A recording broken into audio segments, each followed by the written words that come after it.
आप सुन रहे हैं हिंदी ऑडियो स्टोरी मेरे यानी नंदनी के साथ में। एक दिन की बात है। बहुत ही तेज हवाएं चल रही थी। सुहावना मौसम था। मानगढ़ के राजकुमार सुहावना मौसम देखकर शिकार पर निकलते हैं। राजकुमार के बारे में दूर के गांव में ये अफवाह थी कि राजकुमार अत्यंत जिद्दी और बहुत ही बुरे इंसान हैं।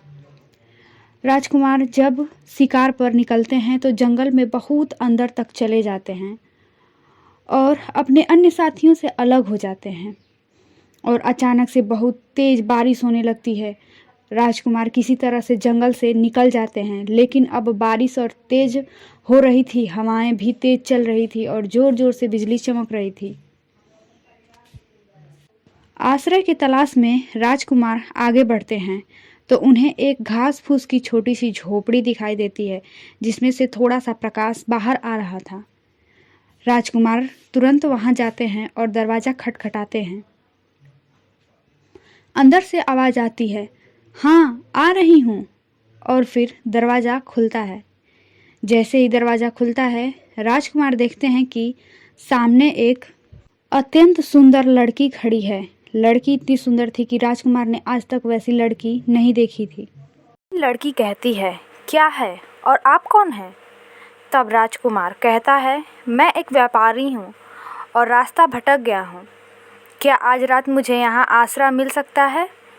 तब लड़की चुपचाप अंदर जाती है और अंदर से एक सूखा कपड़ा और एक कंबल लेकर आती है और राजकुमार की ओर बढ़ाते हुए कहती है, ये आप ले लीजिए, आपके काम आएगा। लेकिन अभी मेरे घर में कोई नहीं है, इसलिए मैं आपको अंदर नहीं बुला सकती। राजकुमार चुपचाप वो कपड़े लेता है और कंबल ओढ़कर झोपड़ी के बाहर निकले हुए छप्पर में खड़ा हो जाता है। उसे कई जगह चोट लगी थी। वो ठंड से कांपने लगता है। तभी थोड़ी देर बाद लड़की खाना लेकर आती है और जब दरवाज़ा खोलती है तो देखती है कि राजकुमार पूरी तरह से भीग रहा है। उसके दिए हुए कंबल भी भीग चुके हैं और राजकुमार ठंड से कांप रहा है। तब लड़की सोच में पड़ जाती है कि वो क्या करे। फिर राजकुमार से कहती है, ठीक है, आप अंदर आ सकते हैं। जैसे ही राजकुमार अंदर आने के लिए अपना पैर बढ़ाता है, उसे चक्कर आने लगते हैं। फिर लड़की राजकुमार को पकड़कर अंदर ले जाती है और एक चारपाई पे लेटा देती है। जल्दी से सूखे लकड़ियों को जलाती है और देखती है कि राजकुमार को बहुत चोट लगी है। लड़की जल्दी से राजकुमार को गर्म खाना देती है और कहती है, आप ये गर्म गर्म खाना खा लीजिए, आपको थोड़ी गर्मी मिलेगी।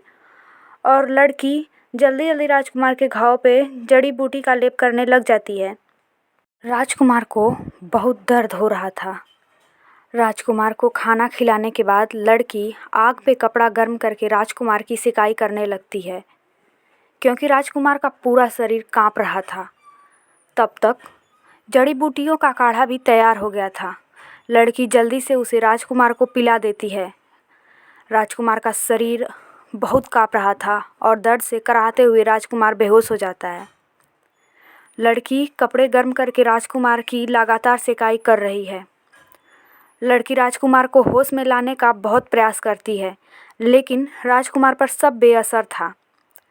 जब राजकुमार का शरीर कांपना बंद कर देता है तो लड़की राजकुमार को एक कंबल ओढ़ाकर एक कोने में आग के पास चुपचाप बैठ जाती है और थोड़ी ही देर बाद सो जाती है। रात और काली और गहरी होने लगती है। लगातार बरसात पड़ रही है।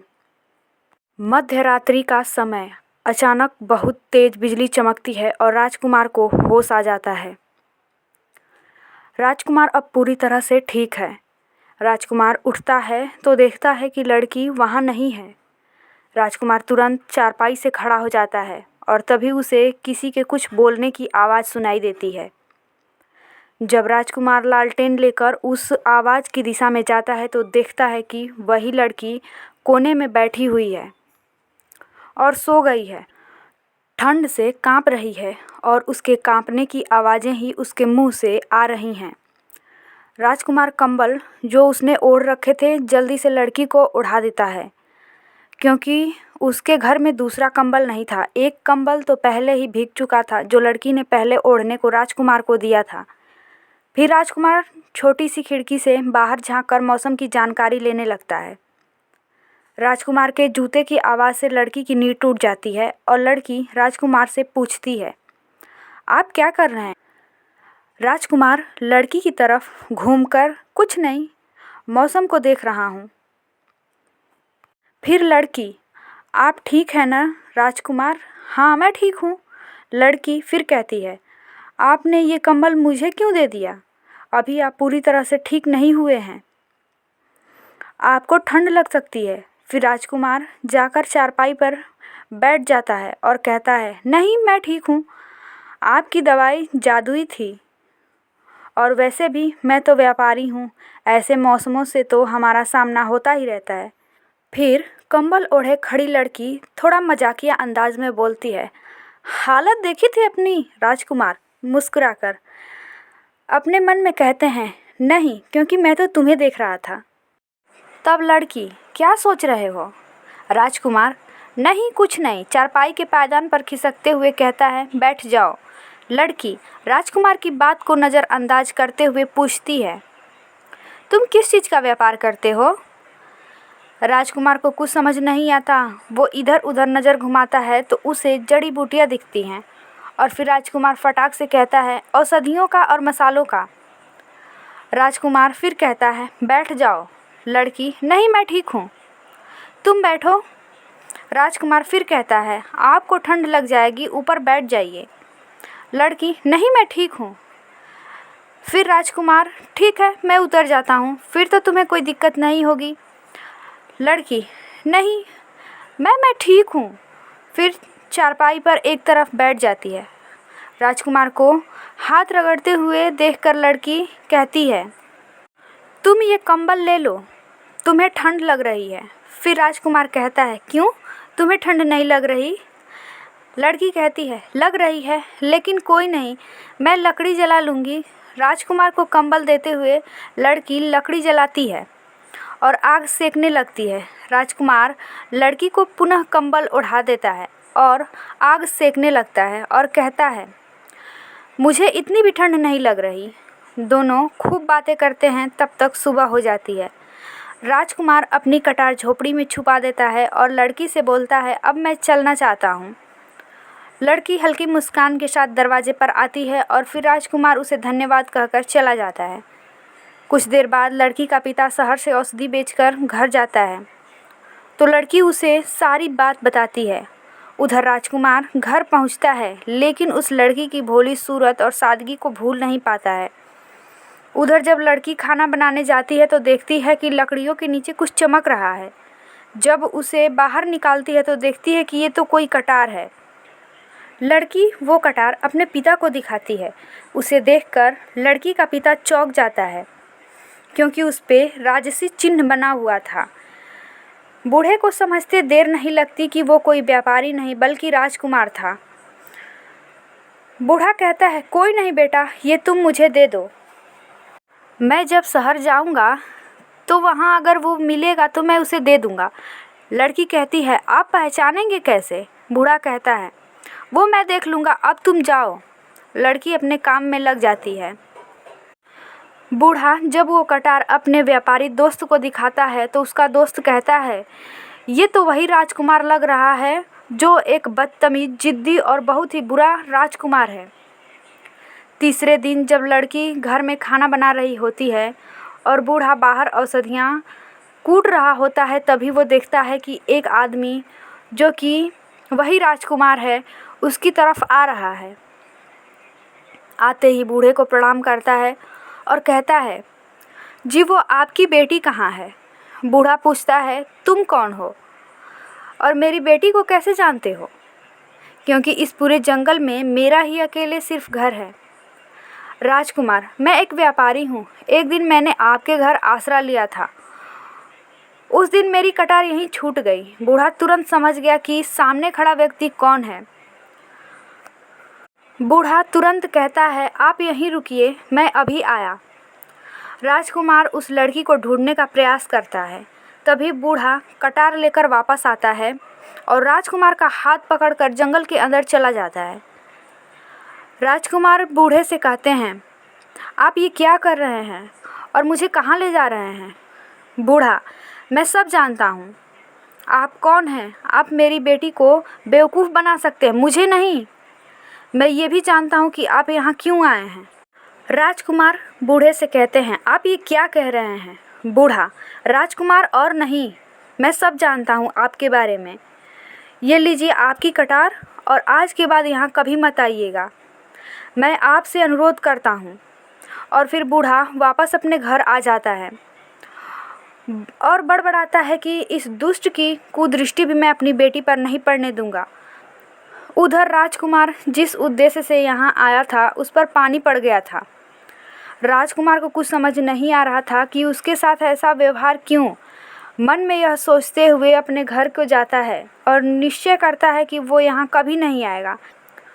लेकिन लड़की का मासूम चेहरा बार बार उसके सामने आ रहा था, और फिर वो प्रश्न कि उसके साथ इतना कटु व्यवहार क्यों, और ये जानते हुए भी कि मैं राजकुमार हूँ, और फिर वो मुझे कैसे जानते हैं। राजकुमार बूढ़े से मिलकर एक बार अपने सभी प्रश्नों के उत्तर जानना चाहते थे, लेकिन फिर बूढ़े की बातें याद आती हैं कि यहाँ लौटकर दोबारा कभी मत आना। राजकुमार अपनी सभी जिम्मेदारियां निभाते हैं, लेकिन अब वो थोड़े उदास रहने लगते हैं। राजा ने उनसे पूछने का प्रयास किया: राजकुमार क्या हुआ, कोई परेशानी है? राजकुमार: नहीं, कोई परेशानी नहीं, मैं बिल्कुल ठीक हूँ। फिर राजा राजकुमार के उन सभी दोस्तों और सैनिकों को बुलाते हैं जो 1 महीने पहले उनके साथ शिकार पर गए थे, ताकि वो राजकुमार की परेशानी जान सके।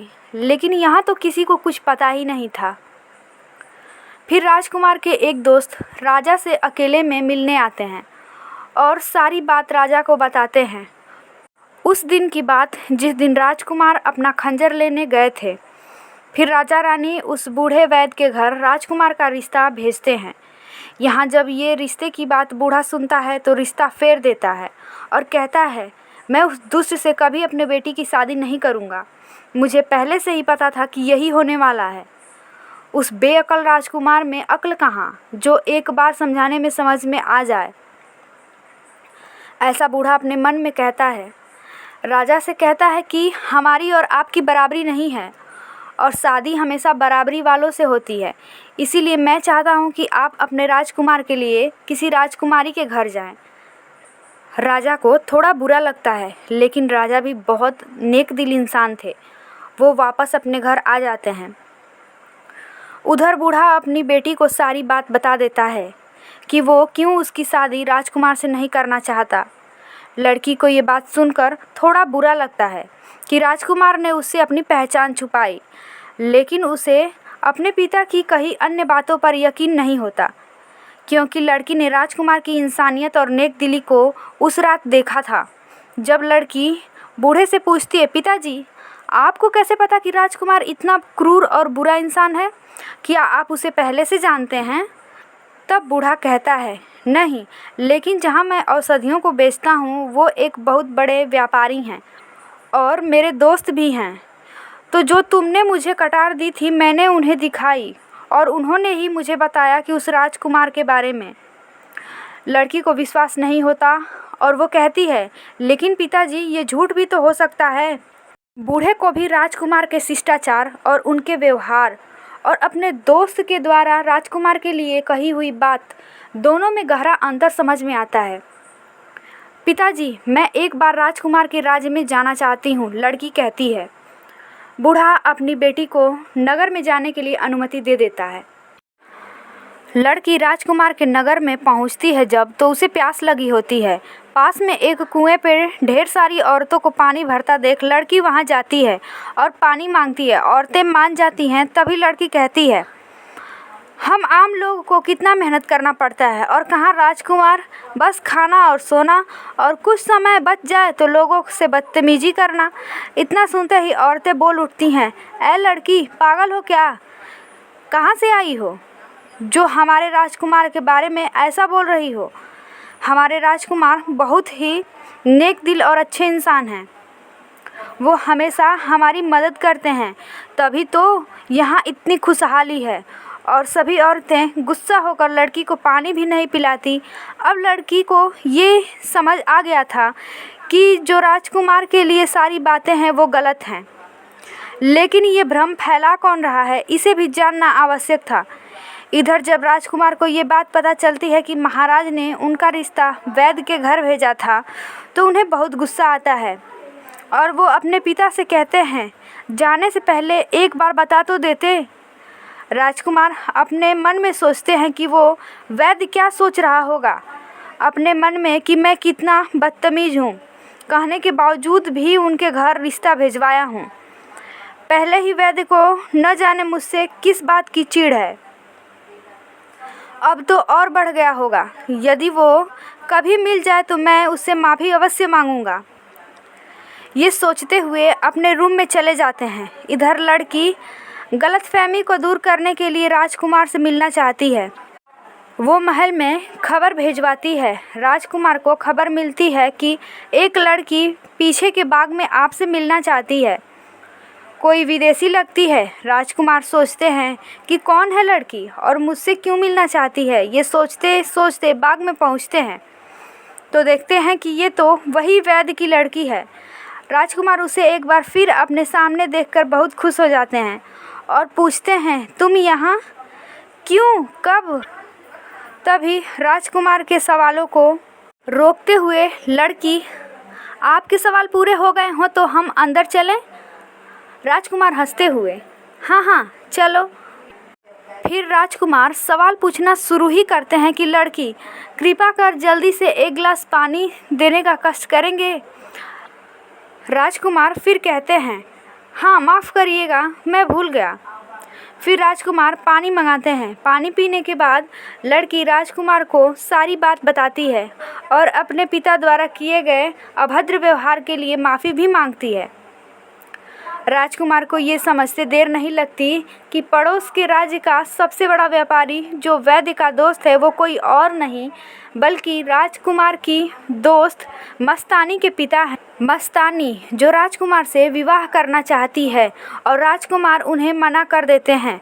राजकुमार ये सारी बात उस लड़की को बताते हैं, लेकिन सच जानना अभी भी बाकी है कि आखिर मस्तानी के पिता वैद्य से राजकुमार के बारे में बुरा क्यों कहा।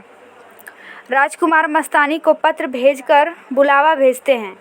जैसे ही मस्तानी राजकुमार के यहाँ पहुँचती है, वैद्य की लड़की छुप जाती है। मस्तानी के आते ही राजकुमार, मस्तानी मुझे पता है कि मेरे खिलाफ जहर तुम्हारे पिता ने ही अपने राज्य में उगला है। मस्तानी, राजकुमार आप ये क्या कह रहे हैं? राजकुमार, भोली मत बनो, साफ साफ कहो क्यों कर रहे हो तुम लोग ऐसा? तब मस्तानी, हाँ हमने ही किया है, हमने ही जहर उगला है। तुम भूल गए राजकुमार, मैं तुमसे विवाह करना चाहती थी और तुमने मना कर दिया। इस बात पे हमारी लड़ाई हो गई और तुमने कहा था कि तुम मेरे राज्य से मुझसे भी सुंदर लड़की से विवाह करोगे। इसीलिए हमने ऐसा किया कि वहाँ की कोई लड़की तुमसे विवाह नहीं करना चाहे। इतना सुनते ही वैद्य की लड़की सामने आ जाती है और कहती है, अच्छा तो इसलिए तुम्हारे पिता ने मेरे पिता को सब उल्टी सीधी बात बताई। उसके बाद वैद्य की लड़की वहाँ से जाने लगती है तो राजकुमार कहते हैं, रुको। लड़की रुक जाती है। राजकुमार, तुम्हारे घर मेरा रिश्ता मेरे पिता लेकर गए थे जो तुम्हारे पिता ने नकार दिया, लेकिन मैं सच में तुमसे विवाह करना चाहता हूँ। लेकिन तुम पर कोई दबाव नहीं है, यदि तुम ना कहो तो वो भी हमें स्वीकार है। वैद्य की लड़की कुछ नहीं बोलती, सिर्फ हंसकर चली जाती है और कुछ दिनों बाद दोनों की खूब धूमधाम से महल में शादी कर दी जाती है।